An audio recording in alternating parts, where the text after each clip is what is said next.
Okay, so I talked a bit about the um, formal commands. Now I want to talk about informal commands, right? So informal commands can get a little complicated, especially when you're talking about negative commands, and I'll explain that in a second. But first, let's start with an affirmative singular command, right? So we're using hablar as an example, right? So it's an AR verb. We're going to use habla, right? The and ella usted form, right? So that's what you do with uh, almost any regular, verb in terms of an informal command. So if I had comer, right, which is the verb, I would say come, right? Um, so we have habla here, and let me show you a negative.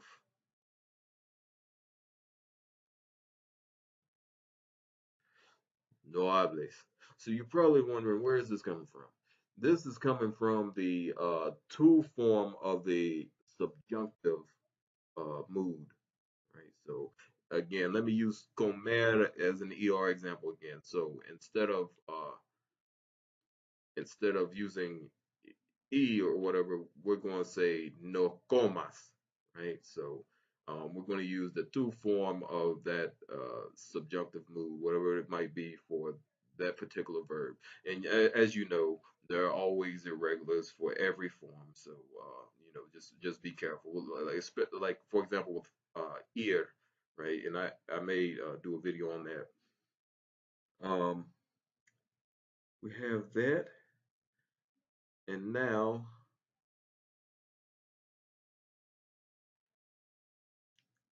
we'll show you um,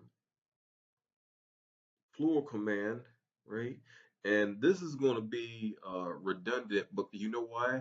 Because um, the commands in the plural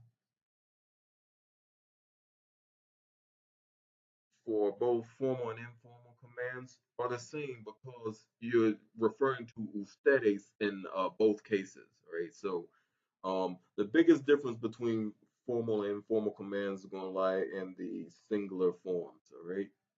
And now let me show you real quick. I won't go over like indirect object pronouns and double object pronouns. I do that in the formal command video. I'll just give you a quick idea of what it looks like with a direct object pronoun.